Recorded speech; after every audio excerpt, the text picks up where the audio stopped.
પાટણવાસી ચેનલમાં આપનું સ્વાગત છે અને આજે આપણે બનાવી રહ્યા છીએ મોમોસ. કરેલી એક કોબી લીધેલી છે જે 250 ગ્રામ જેટલી કોબી હશે અને ગાજર લીધા છે. આપણે એમાં અંદર કદ્દુકસ કરેલા ગાજર એડ કરીશું. એના પછી આપણે ચોપર કરેલી ડુંગળી એડ કરીશું. 1 ચમચી જેટલું આપણે અંદર મીઠું એડ કરીશું અને એનાથી પછી આપણે એને સરસ એ રીતે મિક્સ કરી દઈશું. અને ગાજર ડુંગળી અને કોબીને આપણે જે રાખી દીધું 10 મિનિટ એને આપણે પાણી નીચોઈને લઈ લીધું છે. હવે આપણે બીજી વસ્તુ અંદર એડ કરીશું. એમાં આપણે આદુ એડ કરીશું. એના લસણ ઝીણા સમારેલા કરીશું. એ તમારે જરૂરિયાત પ્રમાણે એડ કરવાના. પનીર, આમાં તમે બીજી મશરૂમ પણ એડ કરી શકો છો. એમાં એડ કરીશું આપણે ધાણા. સરસ એવું મિક્સ કરી દઈશું. એના પછી આપણે મસાલા એડ કરીશું. એમાં આપણે મીઠું એડ કરીશું. આપણે અગાઉ પણ મીઠું નાખી એટલે ધ્યાન રાખીને મીઠું એડ કરવાનું. એમ ધાણા જીરું પાવડર એડ કરીશું. એમાં આપણે મરચું એડ કરીશું.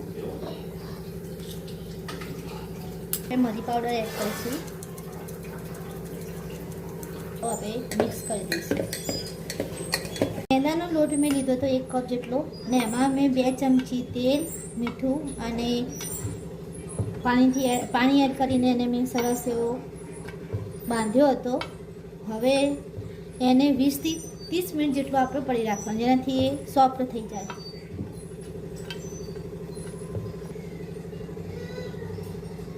આપણે તેની અંદર મસાલો ભરીને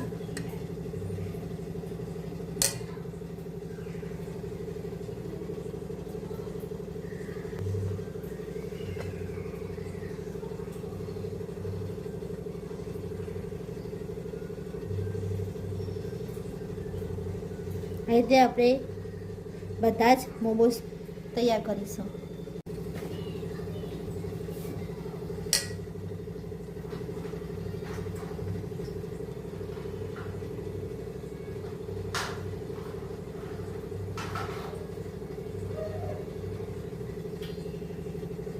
આપણે અલગ અલગ શેપ આપણે અંદર આપી શકીએ. આ પહેલાં જ મેં સ્ટીમ કરવા મૂકી દીધું હતું અને જે ડીશ છે એને ગ્રીસ કરીને મૂકી છે ઓઇલથી.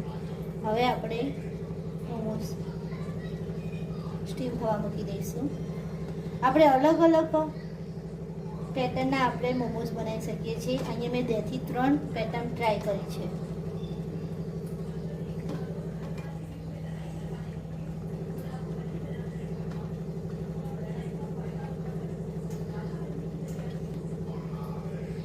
બહુ એકદમ વધારે નહીં મૂકવાના, થોડા છૂટા છૂટા મૂકવાના જેથી એ સાઈડથી સ્ટીમ થઈ શકે. હવે આપણે 10 થી 15 મિનિટ એને સ્ટીમ થવા દઈશું.